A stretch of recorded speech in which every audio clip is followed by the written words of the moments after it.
ସର୍ପକୂଳରେ କଲୁ ଜାତ ସ୍ୱଭାବ ଛାଡ଼ିବି କେମନ୍ତ। ଦ୍ୱାପର ଯୁଗରେ ପ୍ରଭୁ ମାମୁଙ୍କର ନିମନ୍ତ୍ରଣ ପାଇ କାଳନ୍ଦୀ ହ୍ରଦରୁ ପଦ୍ମଚୟନ କଲାବେଳେ କାଳିଅ ନାଗ ଦ୍ୱାରା ଆଘାତ ପାଇ କ୍ରୋଧ କରିଥିଲେ। ସେ କାଳିଅ ନାଗ ଉପରେ ଆଜି କାଳିଅ ନାଗ ପ୍ରଭୁଙ୍କୁ ଆତ୍ମନିବେଦନ କରି ପ୍ରାର୍ଥନା କରୁଛେ, ହେ ପ୍ରଭୁ, ମୋତେ ଯେଉଁ କୂଳରେ ଜନ୍ମ ଦେଇଛ ସେହି କୂଳର ଜନ୍ମଗତ ସ୍ୱଭାବକୁ ଛାଡ଼ିବା କିପରି? ତେଣୁ ମୋର ଏ କର୍ମ ପାଇଁ ମୋତେ କ୍ଷମା ଦିଅନ୍ତୁ। ଗରୁଡ଼ କବଳରୁ ମୋର ଜୀବନ ରକ୍ଷା କରନ୍ତୁ। ସେହି ପରମ ବ୍ରହ୍ମ ଆଜି କାଳିଅ ନାଗକୁ ଅଭୟ ଆଶୀର୍ବାଦ ପ୍ରଦାନ କରିଥିଲେ। ଆଜି ଆମେ କଥା ହେବା ଉପସ୍ଥିତ ସାମ୍ପ୍ରତିକ ପରିସ୍ଥିତିର ବ୍ୟବସ୍ଥାକୁ ନେଇ। ଆଉ ଆଜିର ପ୍ରସଙ୍ଗଟି ସର୍ବାଦୌ ସମସ୍ତଙ୍କ ପାଇଁ ଉପଯୋଗୀ, ଜାଣିବାର କଥା, ବୁଝିବା କଥା ଏବଂ ସେଥିପାଇଁ ବିହିତ ଚିନ୍ତାଧାରା ନେଇ ଆମେ ଚଳିବାକୁ ପଡ଼ିବ। ଆଜିର ଅଧ୍ୟାୟକୁ ସମସ୍ତ ଜ୍ଞାନୀ ଗୁଣୀ ବିବେକୀ ବୁଦ୍ଧିସମ୍ପନ୍ନ ବ୍ୟକ୍ତିବିଶେଷ ତଥା ସମୟ ପରିସ୍ଥିତିକୁ ଠିକ୍ ଭାବରେ ବୁଝି ବିଚାରି ପରାମର୍ଶ ମଧ୍ୟ ଦେବା ଆବଶ୍ୟକ। ଏଭଳି ଚିନ୍ତାଧାରା ସମସ୍ତଙ୍କ ଭିତରେ ନଥାଏ, ତଥାପି ସମସ୍ତଙ୍କୁ ସ୍ୱାଗତ କରୁଛି ଆଜିର ଏକ ସୁନ୍ଦର ଅଧ୍ୟାୟକୁ। ଆପଣଙ୍କୁ ମିଛ, ମୋତେ ସତ ଅଧ୍ୟାୟଟି ଏଇଭଳି ଭାବରେ ଆମେ ରଖିବା। ଏ କାଳିଅ ନାଗ ଏବଂ ଭଗବାନ କୃଷ୍ଣଙ୍କର ଉପୁଜିଥିବା ପରିସ୍ଥିତିକୁ ନେଇ ଆଜି ମୁଁ କାହିଁକି ଅଧ୍ୟାୟଟି ଆରମ୍ଭ କଲି, ଆପଣମାନେ ବିଶ୍ୱାସ କରି ନପାରନ୍ତି, କିନ୍ତୁ ଗୋଟିଏ ସତ୍ୟ ଘଟଣାରୁ ଏ ଅଧ୍ୟାୟଟି ମୁଁ ଚୟନ କରିଛି।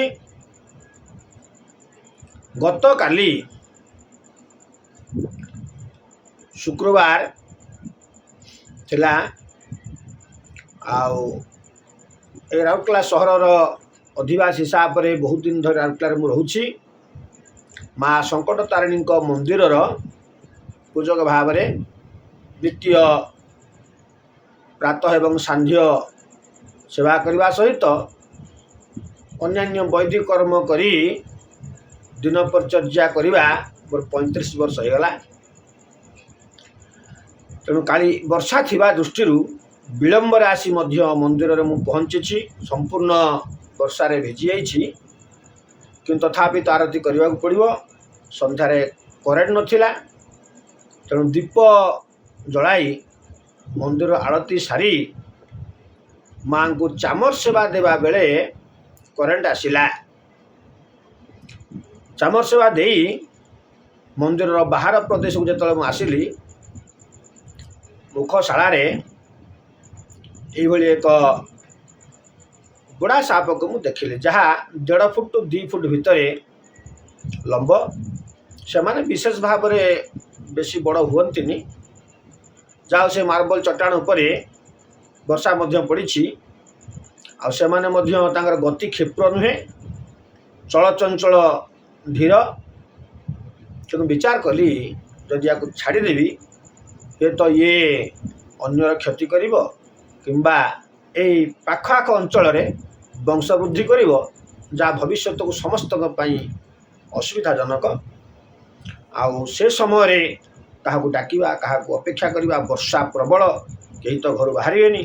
ତେଣୁ ଏସବୁ ପରିସ୍ଥିତିକୁ ଲକ୍ଷ୍ୟ କରି ମୁଁ ନିଜେ ମୋ ଚିନ୍ତାଧାରା ଭିତରେ ତାକୁ ଗୋଟେ ବାଲ୍ଟି ଭିତରେ ପୁରେଇଲି। ବାଲ୍ଟିଟି ଆଣିଲି, ବାଲ୍ଟି ଭିତରେ ପୁରେଇଲି, ଜଗିକି ବସିଥାଏ। ସେଭଳି ବର୍ଷା ହେଉଥାଏ। ଆଉ ଜଣେ ସହଯୋଗୀ ମନ୍ଦିରରେ ବେଳେବେଳେ ସହଯୋଗ କରନ୍ତି, ତାଙ୍କୁ ଫୋନ୍ କରି ଡକେଇଲି। ବର୍ଷା ଛାଡ଼ିଲା। ସେ ଘଣ୍ଟାଏ ପରେ ଆସିଲେ।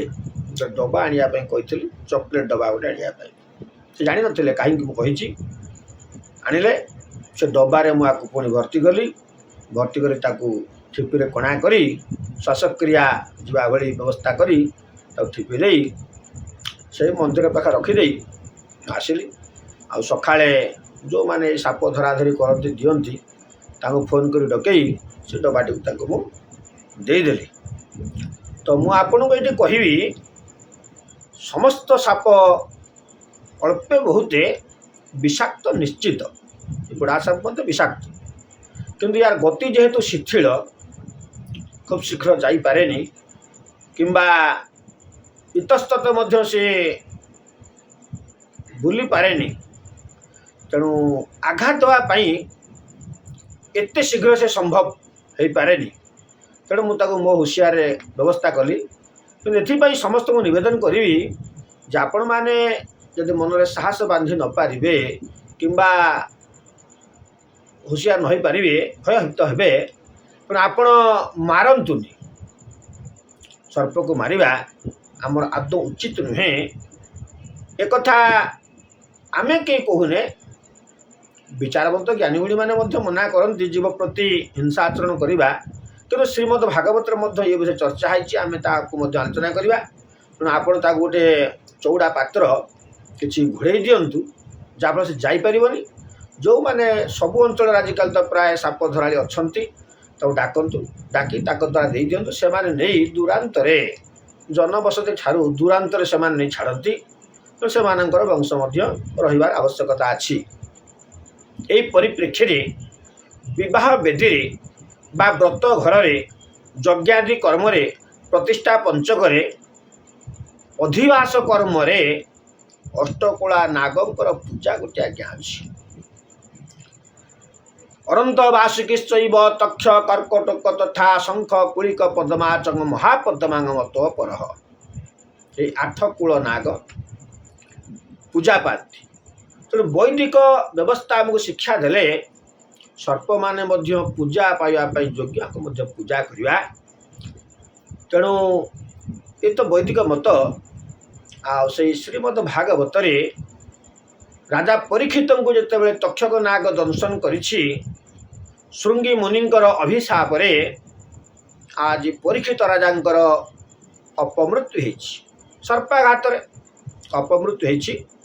ପିତାଙ୍କର ଅପମୃତ୍ୟୁକୁ ଆଜି ବରଦାସ୍ତ କରିପାରି ନାହିଁ ପରୀକ୍ଷିତଙ୍କର ବଡ଼ ପୁଅ ଜ୍ୟେଷ୍ଠ ପୁତ୍ର ଜନ୍ମଜୟ।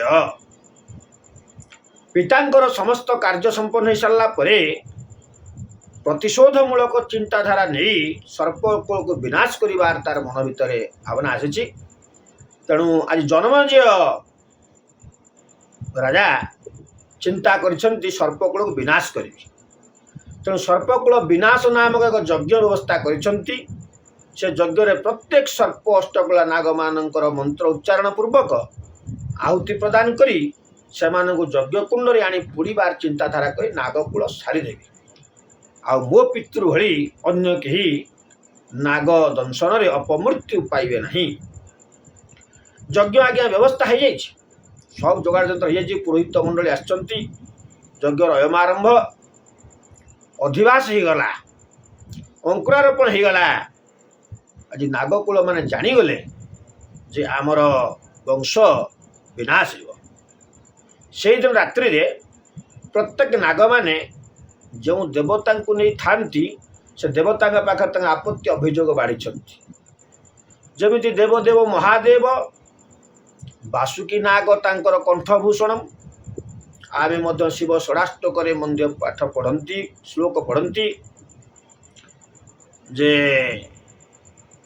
ବାସୁକୀ ନାଗ ହରଞ୍ଚ, ବାସୁକୀ ନାଗକୁ ପ୍ରଭୁ ହାର କରି ଗଳାରେ ପିନ୍ଧନ୍ତି।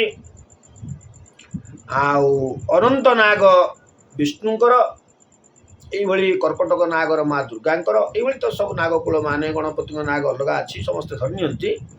ତେଣୁ ସମସ୍ତ ନାଗକୁଳ ଆଜି ସମସ୍ତ ଇଷ୍ଟଙ୍କ ପାଖରେ ଦେବତାଙ୍କର ଆପତ୍ତି କରିଛନ୍ତି। ଦେବତା ମାନେ ବିଚାର କଲେ ଜନ୍ମଜୟ ଏ ବଡ଼ ଭୁଲ କରୁଛି। ତେଣୁ ନାଗକୁଳ ଯଦି ଧ୍ୱଂସ ପାଇଯାଆନ୍ତି, ଏ ସୃଷ୍ଟିର ଚଳଚଞ୍ଚଳ ବ୍ୟବସ୍ଥାରେ ବ୍ୟାଘାତ ହେବ। ସେମାନେ ଯେ କେବଳ ହିଂସ୍ରକ ତା ନୁହନ୍ତି, ସେମାନେ ସୃଷ୍ଟି ପାଇଁ ମଧ୍ୟ ଉପକାରୀ।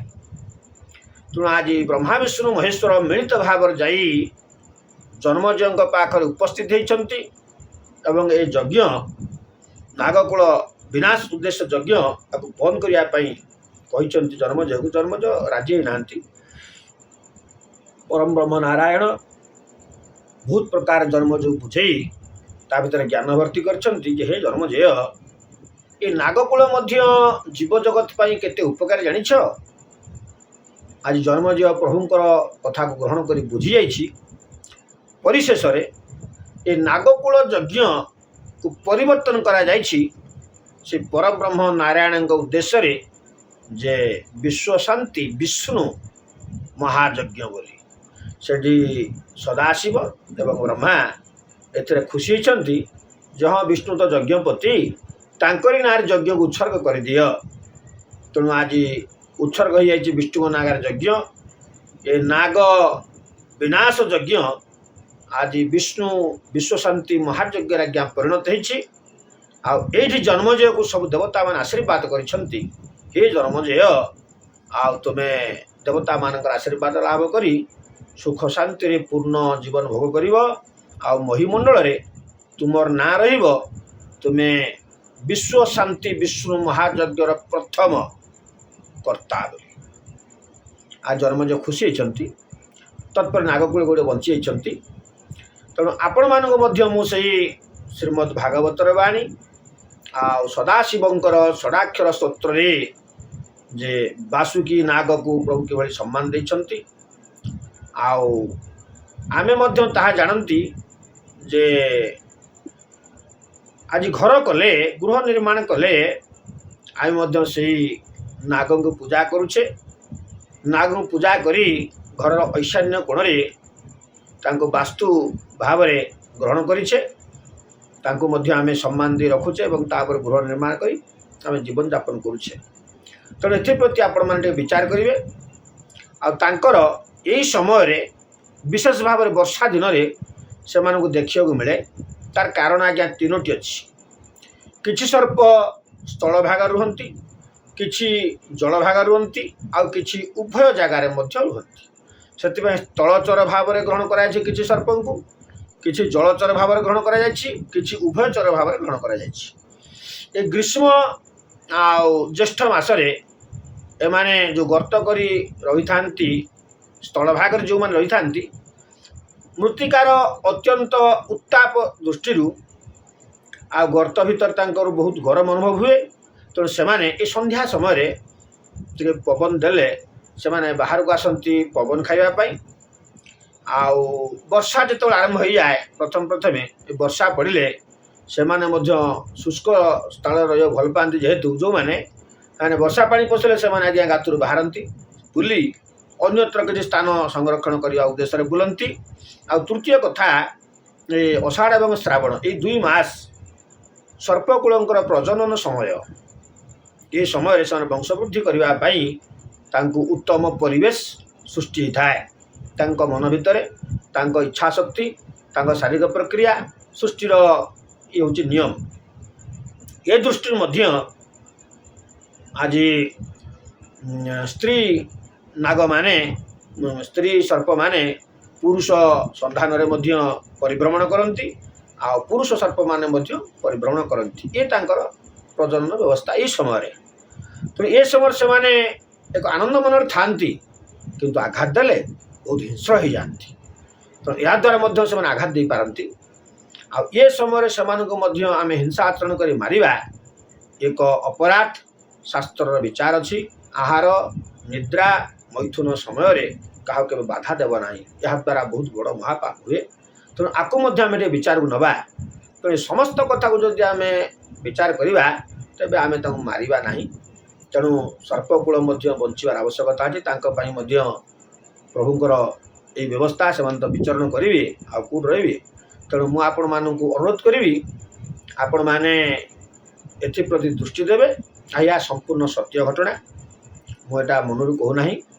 ଆଉ ଏ ସର୍ପକୁ ମୁଁ ଯେତେବେଳେ ଡବା ରଖିସାରିଛି ତାର ଗୋଟେ ଅର୍ଥ ନିଜେ ପ୍ରସ୍ତୁତ କରିଥିଲି, କାରଣ କେହି ନାହିଁ ପାଖରେ। ଆଉ ଯିଏ ଡବା ନେଇକି ଆସିଲେ ସିଏ 10 ହାତ ଦୂରରେ, ଆଉ ସିଏ ଭାରି ଭୟାଳୀ ଲୋକ, 10 ହାତ ଦୂରରେ ରହିଲେ ଡବାରେ ପୁରେଇ ସାରିଲା ପରେ ମୁଁ ଆଉ ଫଟୋଟେ କରିଛି।